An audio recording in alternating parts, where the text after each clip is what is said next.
Keeney's voice dropped as she Stan, her his waving above his, giving him a close-up view. Sal's got my now, his nudging my, taunting me with every, she hissed, coding with before.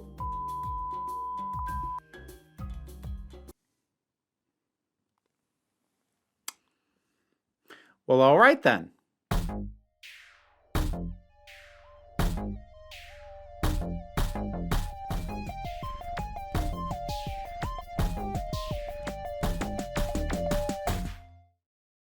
Hey folks, so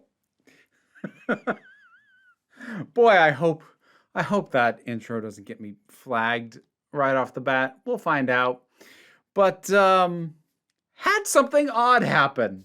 And yes, this is kind of 2 videos in a row, assuming something else didn't happen and screw up my schedule. But theoretically, 2 videos in a row where I'm kind of talking very specifically about odd things that happened to me. Because last week it was the Google AI nonsense, and this week it's something else. Odd thing is I actually found out about this before the Google AI thing happened. If you don't know what I'm talking about, you can check out the previous video. But yeah, I knew I was going to want to talk about this. So I accidentally stumbled across somebody using the same name that I use professionally to publish erotic works on Amazon. It's been interesting. Now, I am not going to go so far as to accuse this person of deliberately trying to impersonate me. At least in one specific instance, they definitely are not. But I'm not going to go so far as to say that's 100% what was happening. I am, however, going to say I kind of suspect that that's what was happening because, look, Vera Wild is not exactly a super common name, but the more telling thing is the way that I spell it. And that kind of factors into how I even stumbled across this. So a few weeks ago, I logged into my Goodreads account, which I haven't done for a while. I forget why. I think maybe it was to leave a star rating on a book that I'd finished because I've been trying to catch up on commissioned books. Head on over to the break room of Geeks to see me desperately try and catch up on commissioned reviews that have been waiting a while for me to get to. But I was logged in there and I don't know why.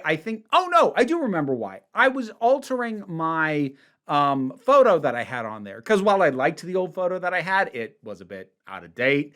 So I was trying a couple different photos, putting them in, and then once I had something, I would pull up my profile, and then I noticed there were some books listed under my Vera Wild account on Goodreads that I didn't write.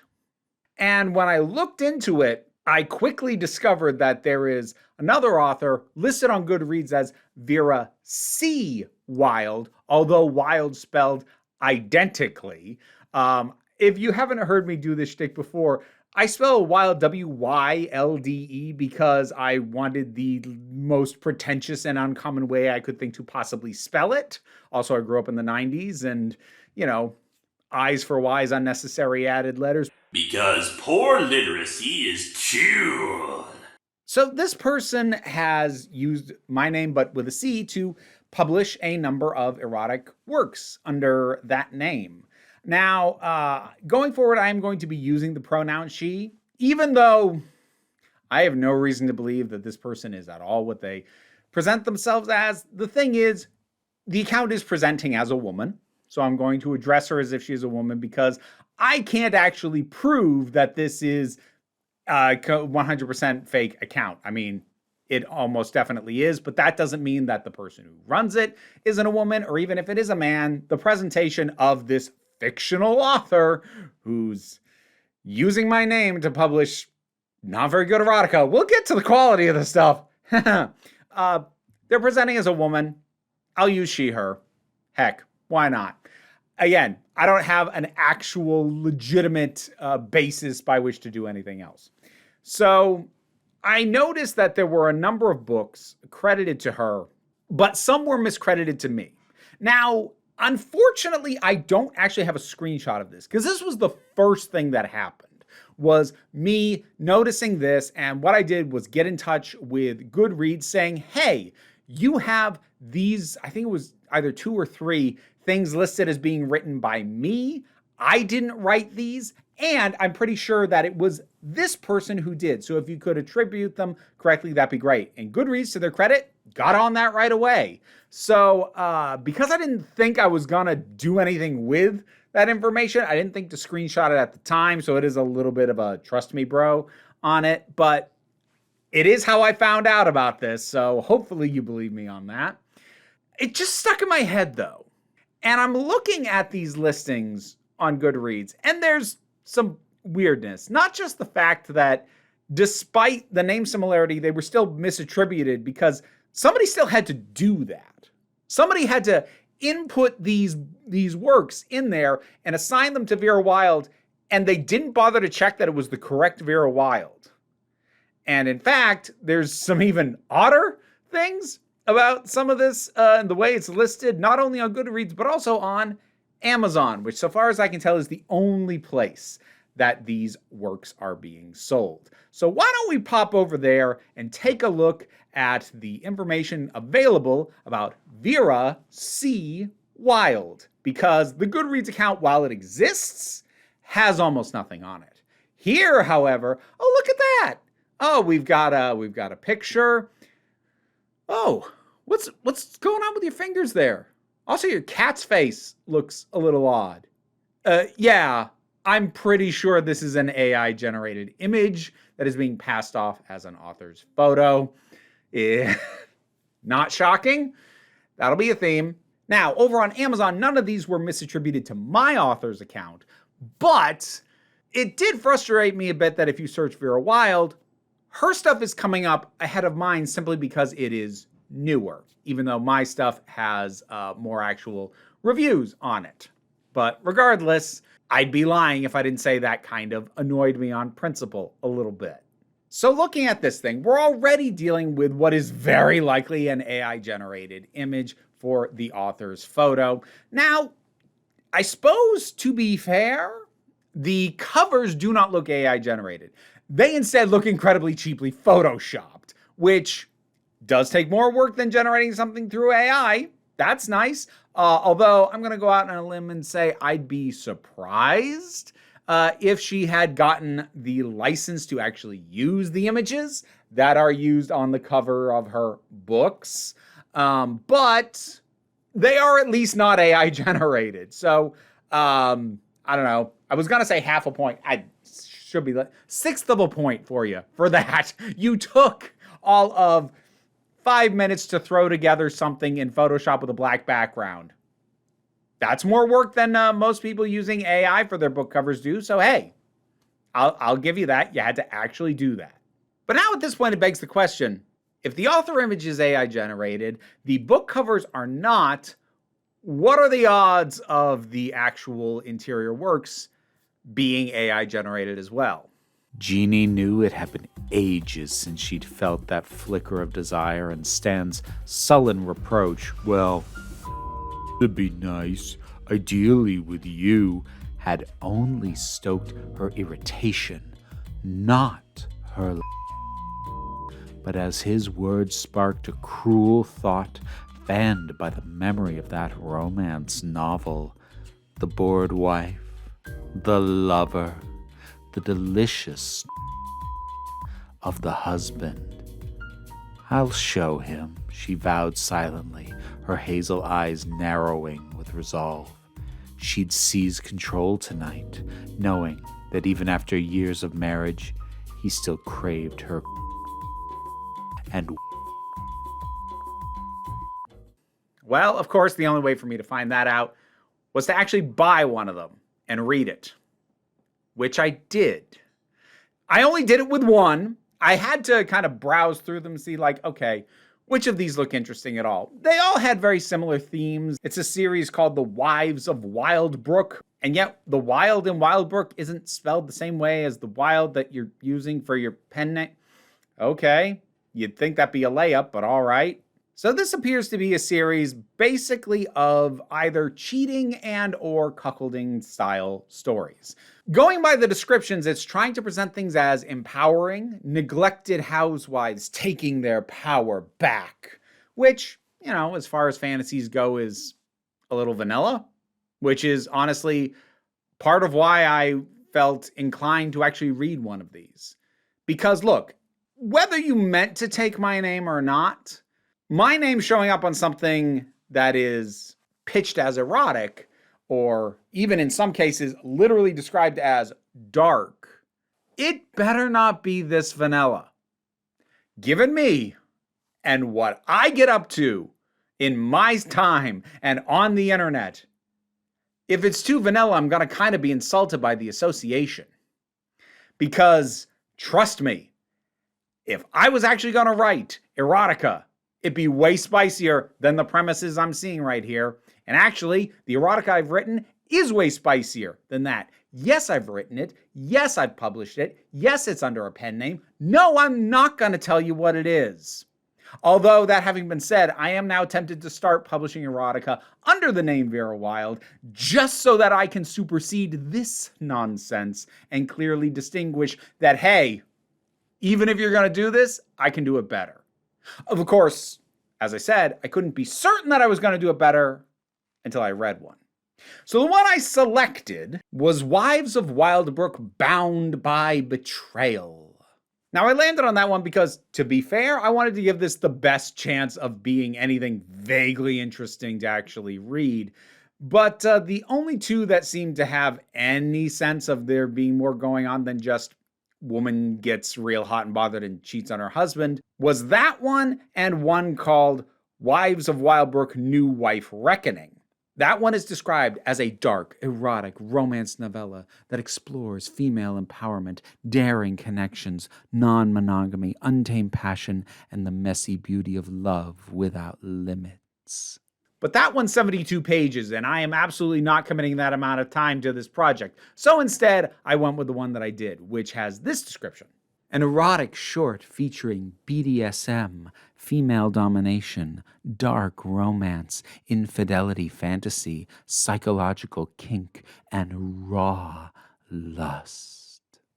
Okay, let's see what we've got. The asking price for this thing was about $3. I did not pay that much for it because I had a little bit of digital credit on Amazon, so I did not pay that amount for it, which I'm happy for. It is labeled as being 20 pages long, which it technically is. That's a mild misnomer because that is counting the title page, the copyright page, the about the author at the back end, etc. So it's actually about 14 pages long. Now, normally I'd say it's kind of splitting hairs about page count because those are part of the book, except that when the entire thing is only 20 pages, yeah, actually a difference of 6 pages does actually matter. When you start getting into actually novels, I'm not going to split hairs between something being 364 pages and 366 pages. I don't care. Here, difference between 20 and 14, it's a little bit more noticeable. So, how is this thing? It's not impossible for it to actually be potentially kind of good, right? Now, when it comes to things like this, it's often going to be a matter of taste. But I still am going to say, after reading this book, I'm going to call it a fact, not a matter of taste, not up for debate. It is a fact that you should never use the word smear when describing anything going on in an erotic book. Don't use it. It's a real bad word to use in an erotic context. Wow, did my brain pump the frickin' brakes when I saw that one. As Jeannie spun her tale, her fingers the remote-controlled with Stan bound and before her, his tilted at her command, his with she smeared the her hands, her right tracing slow, teasing circles around, never touching it, just grazing his and his under her taunting orbit, a puppet to her whims. At the same time, his blindfolded face softened into unknowing pleasure, lulled by her rhythm. I suppose I should actually explain what this thing is, because it's not really a book. It's not really a story. It's a scene. What this is a 14-page long description of a mildly kinky scene. There is some degree of kink. Yes, I will absolutely grant that. It is not 100% vanilla, but this is ultimately, based off my experience, I would say this is like organic vanilla bean with like a little hint of caramel. This is not spicy. It is not dark. It's barely BDSM. But what actually happens in here? Well, we have the character of Jeannie, who is naturally the wife, who is going to be exerting her femininity and taking control and unleashing her raw lust, or whatever the heck it was that thing said. So she has a husband who is a little bit detached from her sexually. They seem to be a little bit in a rut as far as that goes. I say seem to be because we are given very little context for this. It basically leaps us right into the scene that is almost already in progress, gives us tiny bits of context for a couple of things, but otherwise it's just the scene and that's it. But her husband is Stan, and it's Stan's birthday. And for his birthday, she's going to engage in some cuckoldry fantasy. Oh, geez. I don't know how vanilla my regular audience over here is. Cuckoldry, as a general term, a cuckold is a man whose wife has had an affair with another man, and the husband doesn't know about it. The original meaning of a cuckold is that the wife bore a child from another man, because it kind of comes from cuckoos, which is a bird that has the habit of laying its egg in the nest of other birds and then leaving. I think you can get the association here. When we're talking kink, cuckoldry is a particular kink and or fetish in which it is actually enticing or exciting for the, well, in the case of anything presented for consumption, for the reader or viewer, if not for the participants, that it is actually exciting that this is happening. Like, there is eroticism to the scenario of a woman cheating on her husband. Now, in cuckoldry kink, generally it is not a matter of the husband not knowing. Actually, usually the husband knowing is part of it, because it ups the emasculation and humiliation, which are pretty heavy parts of how the kink tends to be deployed when you are dealing with these kinds of works. So the fact that he knows, and often might even be in the room, but either is physically unable or psychologically unable or unwilling to stop what's going on, that's the scenario some people find that sexy. Fair enough. But the thing is, this book isn't actually giving you a cuckoldry scene. It's actually one step departed from that. You'd think, given that, you know, this is a work of erotic fiction and you are allowed to bend rules of consent to a certain degree. I've kind of talked about this before, but really quick, when engaging in actual in-person practice of kink and these other fetishistic or BDSM or erotic scenarios, consent and clear communication is incredibly important. Nobody should be put into a situation where they have not consented to be there and are unable to either continue to give or rescind the consent that they've given in order to stop the scene. It is unethical to engage in kink without doing those things, without having a safe word in place, without having discussed everything ahead of time, without having clear roles, etc., etc., etc. That is the real life practice of this stuff.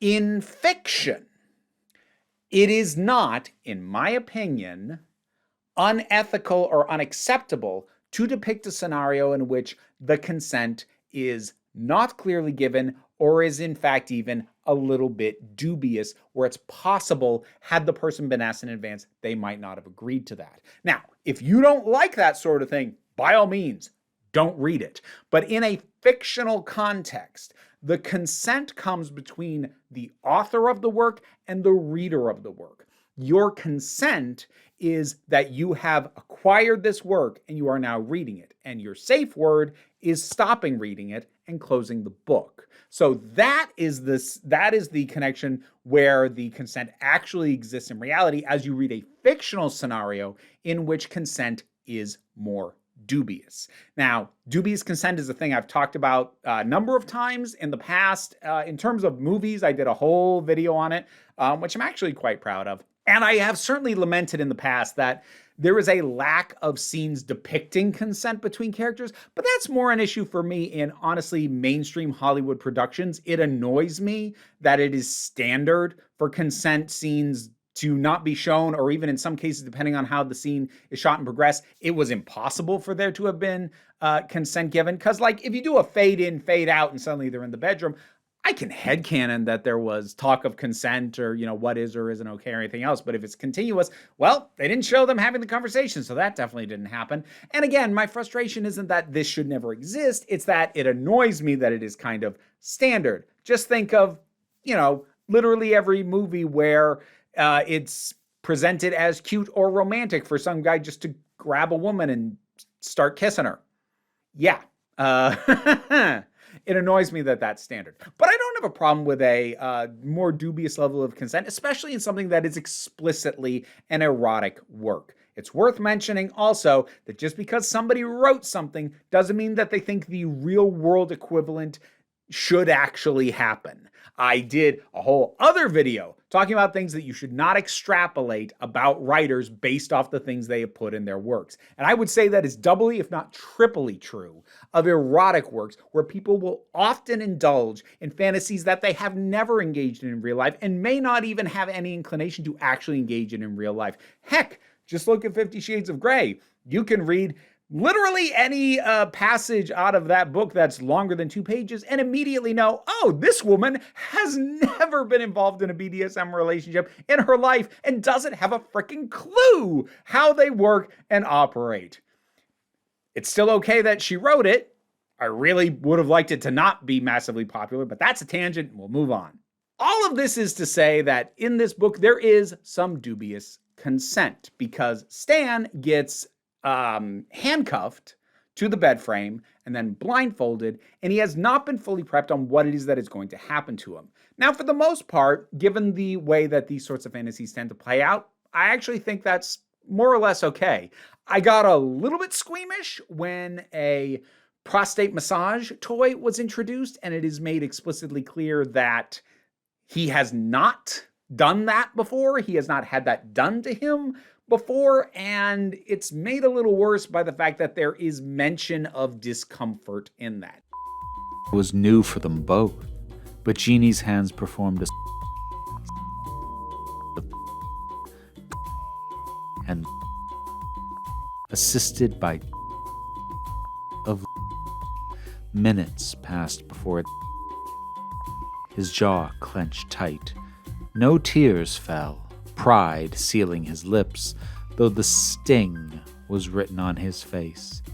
He was so he'd endure anything, teeth gritted against the burn, and that desperate surrender sparked a in her and a fleeting pang of pity in her heart. Yes, ultimately it results in some degree of pleasure, but the repeated bringing up of sense of stinging, of pain, of discomfort, like it's not the main thing that gets dwelled on as that particular aspect goes on, but it does get brought up, and that didn't make me super comfortable. Again, not saying that it's morally wrong that it was written that way, just I didn't like it. Now, once Jeannie has him tied up, you might think, oh, this is where she's going to bring another guy in and get busy with him in front of Stan. No. Instead, what she's actually going to do is talk about how hot it would be if she did do that and get him all hot and bothered between her discussing that and the prostate massage that he's getting to get him all riled up. Just talking through a scenario in which she postulates and imagines getting it on with Stan's asshole boss, guy by the name of Sal, apparently. A little bit older, bit of a dick. Stan definitely doesn't like him. Again, this does actually factor into a lot of the way that cuckolding fantasies can present. It is not uncommon for the person who is getting intimate with the wife to be someone that the husband has some degree of discomfort, if not disdain for. So someone who emasculates them at work, bullies them in some way. Also, for being completely honest, this is why interracial pairings are pretty common in cuckolding scenes. And there's a lot of uncomfortable stuff that people don't really unpack when they start factoring race into these kinds of things. But that is not a factor here, so we're gonna move the heck on. What we get from there is just an extended scene of her teasing him as she describes what she could be doing with his boss until eventually, both people have had their fill and have been fully satisfied. I'm not going to go into any more detail than that because I'm already risking this, I think, on this video possibly getting demonetized. I think I'm riding that line just enough. I am hoping to get away with it, but I'm not going to describe in detail any further what they get up to. But they are the only two people actually involved. And like I said, it's not even a scene of the thing. It's a scene of one guy tied up and another person describing the thing. Which, as an actual real life practice of a scene like that, especially for a couple who aren't actually ready to introduce a third person into the situation, no, I could see how that could really work for you. It's a little bit odd to have that level of restraint in a fantasy, in a written work where you could just go there if you wanted, but she didn't. So, okay. How's the writing? Because, characters are shallow as heck. There's nothing to these people, and there's no buildup, and there's very little aftermath. There's no greater context that we are given for what their standard relationship is like. We just get little tiny hints, little throwaway sentences here and there. We don't really get even much of a sense of what Stan's relationship towards his boss is until it gets brought up and is relevant. So there isn't any setup for that. It's just a thing that is suddenly brought into the narrative. Narrative is, I feel like even that term is stretching it a bit. But how is it written? Well, things weren't off to a great start when in the very first paragraph we have this. The sheer, tight black robe hugged her body, hiding what she wore underneath. Gonna stop you there. If it's sheer, it shouldn't be hiding what she has underneath. That's what sheer means. Sheer means see-through. So if you can see what she has underneath, it's not sheer. So it can't be both. And I almost kind of would like to say there were more sort of mistakes like that across the thing. Honestly, the one major note that I would give on this thing if I was an editor on it, other than don't ever use the word smear. Other than that, it's that when Jeannie is talking to Stan and describing the scene of what she would be doing with Saul, a couple things about that. The first is she switches from present to past tense partway in. She starts by saying, "He pours me a glass," Jeannie continued, his eyes never leaving my. "He says I've earned you a little bonus for being such a good wife." So she's talking about it as if it's a thing that's happening right now. That's the tense that she's using, which kind of works since Stan's blindfolded at this point. But then later on, it switches to past tense. Sal's office was dimly lit, his minibar of expensive scotch and American whiskeys the sole source of light. You'll notice it was there, so now it's past tense. But other than that, you might have noticed the actual bigger problem with this, which is there is no distinction between the narrative voice of the story and the way in which Jeannie tells the story of how she would bang her husband's boss. It's done in the exact same way, the exact same purple prose, the exact same kind of descriptors. It doesn't read like a person telling a story. It reads like this is just more of the narrative. Jeannie's voice tightened with heat. What the fuck does that mean, tightened with heat? Good grief. How much more purple can this prose get? Okay. Jeannie's voice tightened with heat as she... Sal... tearing them off me in one rough yank. He growls that he can smell from clear across the room And he's dead right. I'm Stan. So for him. She shifted, moving her legs to off completely, then herself, squeezing as she just right. It's always a very strange thing when a story is not written in first person and yet the characters in it speak in the exact same way that the narration is done. It is a sign of a, let's say, inexperienced writer. I don't have too much more to say specifics because honestly, it's just kind of boring. Like once the scenario is set up, it plays out exactly as you would expect it to. The descriptors are functional. It's not particularly great at the build up or even the climax. Like again, that's fine. I get it. I guess that's not bad, but it is exactly what you'd expect. And maybe the issue is it's too vanilla for me. I don't know, maybe. But also, maybe the issue is I am 95.5% certain that this was written with ChatGPT or something similar. Now, I'm not as used to looking for the telltale signs of AI written text as I am looking for AI signs in images and video. But there are definitely some signs here. Let's talk about the M dash. Now, visually, an M dash is like a hyphen, only longer. It has a number of functions, and it can even be used to substitute for a few other punctuations, like colons or parentheses. In my own writing, I use it to indicate that somebody's speech has been cut off if I'm writing a dialogue exchange. I've also seen it used in some cases where a hyphen was probably more appropriate, but that might actually also still be technically correct. I don't know. There's only so much I was willing to look into for the grammar. Now, M dashes is something that doesn't show up a ton in works written by people. If for no other reason, then there isn't a button on a standard keyboard for an M dash, even with the shift key in place.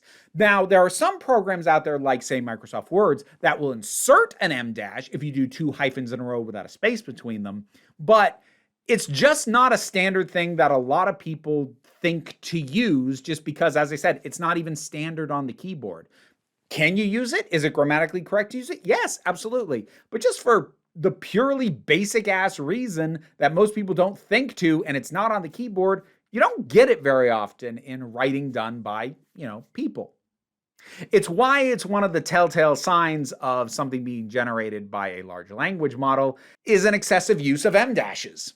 Again, technically grammatically correct, but showing up so much more than you would expect from anybody else. How many M dashes are in this? Well, reminder, total of 14 pages, and by my count, and I might have even missed a couple, I saw 31.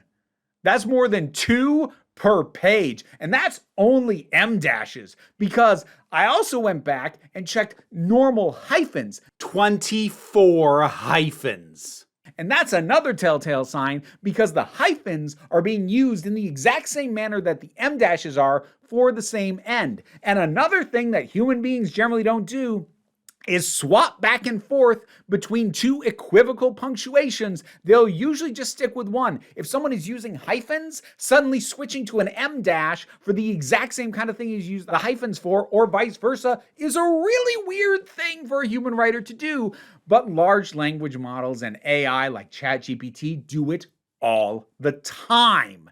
And it's because you can feed into an AI the rules of grammar so that it knows to do something that is technically grammatically correct. But that doesn't mean that it is able to reproduce reliably the way that people actually write, because people don't just write according to the rules of grammar. It's not too often you're going to have somebody defend the way they wrote something by going, well, it's technically grammatically correct, unless they are the biggest pedant in the world arguing with the second biggest pedant in the world. Unless you're in that situation, it's usually just a matter of people write what feels right, what flows right, what sounds right in their head as they read it, or out loud as they say it and read it back, depending on their own personal process.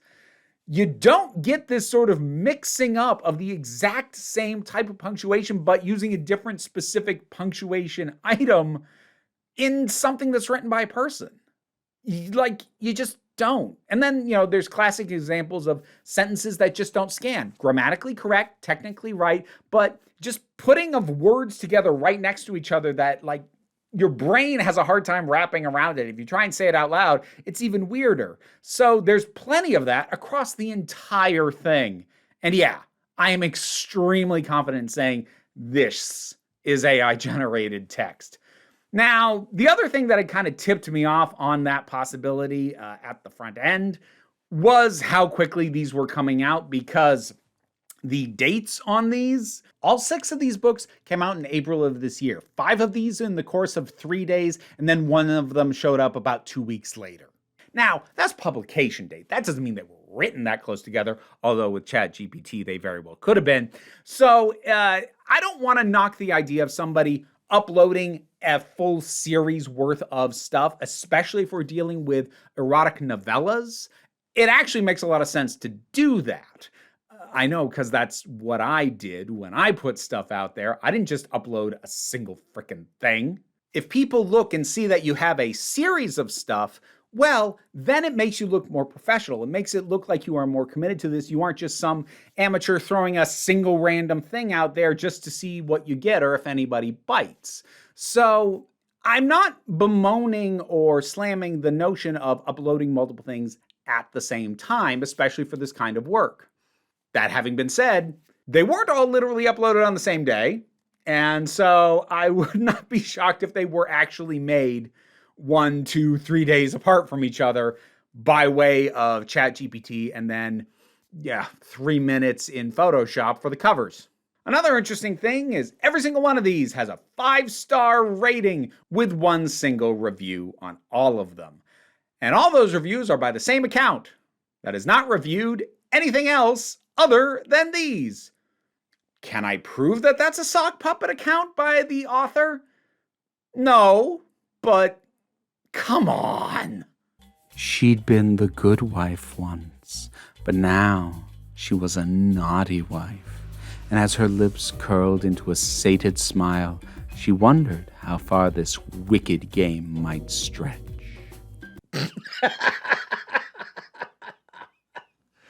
Oh, God. So, why talk about this? Honestly, because it's funny and I kind of fell down a rabbit hole on it. And when I fall down a rabbit hole, I tend to talk about it on here. This is just one of the odder rabbit holes that I've fallen down that has resulted in a video. Am I angry? No, not really. Like, to be fair, she didn't strictly steal my identity, because while it is effectively the same name, or at least sort of, because here's another weird quirk. While everything is appropriately credited to the correct author account of Vera Wild, the actual name listed for each individual book will vary. Sometimes it's Vera Wild, sometimes it's Vera C. Wild. One time it's Ver Wild, which also brings up the fact that one of these has a misspelling of its own title, because while this is the Wives of Wildbrook series, one of them, despite the title on the cover being correct, the listing is Wives of Wild Book.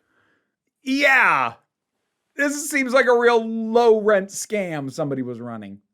Scam might be harsh. If they'd actually claimed to be me, stolen my appearance, my identity, had used information about me as their author blurb, okay, maybe that would be more fair to call it a scam, which is also why I'm not going to bother doing anything to take these down. I did, out of morbid curiosity, look into it, and basically, unless I can prove that she's literally trying to appear to be me or has done something really malicious or defaming of me and my name, then there isn't really much I can do unless my name is trademarked. So it's not even really worth fighting about.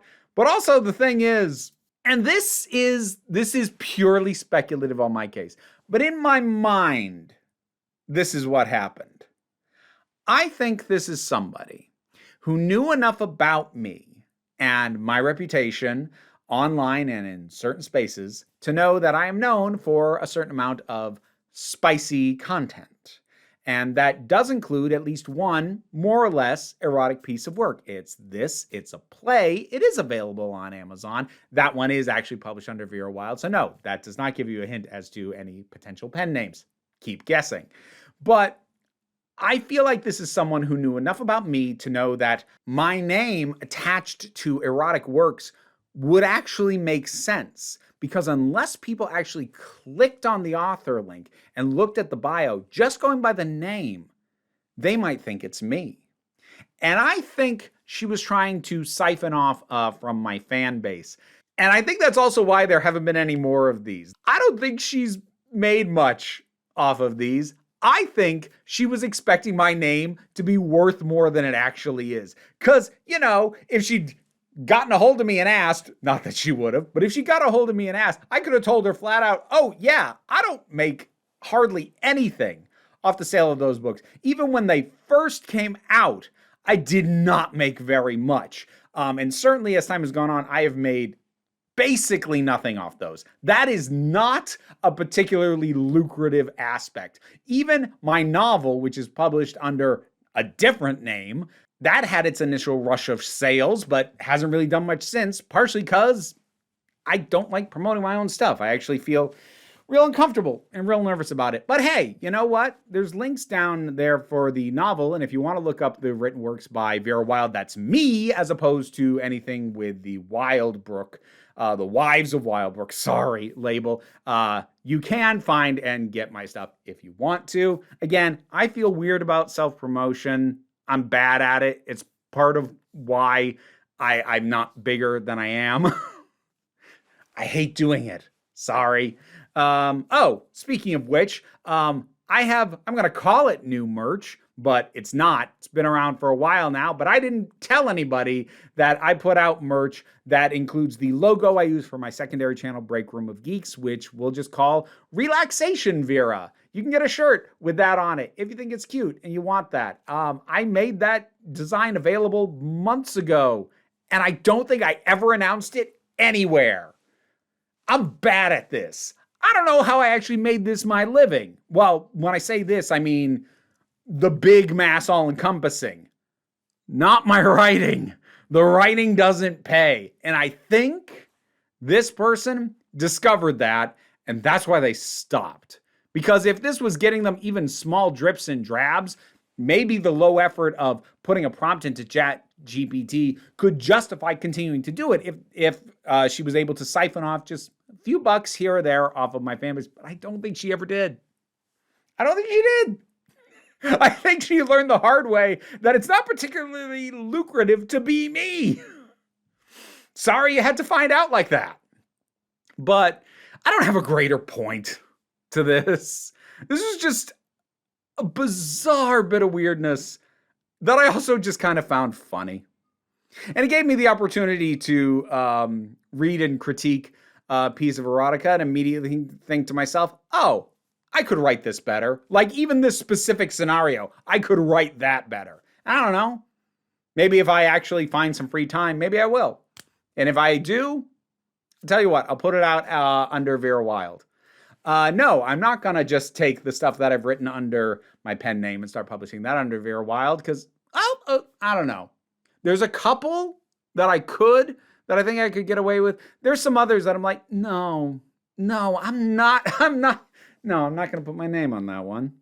Look, if you write stuff on AO3 or Wattpad or anything like that and have indulged in some weirder ideas, you probably understand the value of a pen name. And even somebody as shameless as me, sometimes you're like, I don't need that tied back to me. No, that's okay. Is that too much info? I feel like that's too much info. I should stop. Thank you very much for watching this weird little journey. Whatever your thoughts are on any of this, drop something down in the comments. Let's talk about it. Patreon pays the bills. It enables me to do this as my living, even if you can't help me out that way. Like, share, subscribe, buy my books, buy my play, buy the shirt or any other merch I've got. I've actually got a fair few number of shirt designs that I'm rather proud of. But no matter what, even if you don't do any of that, like, share, subscribe, they also help, but don't worry too much about it. What I really want you to remember is that you are beautiful, you are valid, and you are loved. You are the council. I am just running the meetings. And until next time, this council is adjourned. Have fun. And now to shout out my highest supporting patrons. Robin Moore, Jared Boyce, Zubin Lutfula, Auntie Kate 808, Mira G, Angry Casperl, Dave Hall, Oliver B, Sean Miller, Welsh Wrestling Geeks, Melissa Pedersen, Becky Sparks, Ulrich, Loki Eris, Tracy Scrabbit, Pau Barabajoggle, Sir Didymus is my favorite, and starting this month, I'm going to shout out 3 random supporters from the other tiers. So this month, my thanks to Tommy Castronova, Tim Price, and Caramelized Catherine. If you want to hear me shout you out, check out the reward tiers on the Patreon. You know, I put them one on each shoulder, they consolidated immediately. So, thanks, guys.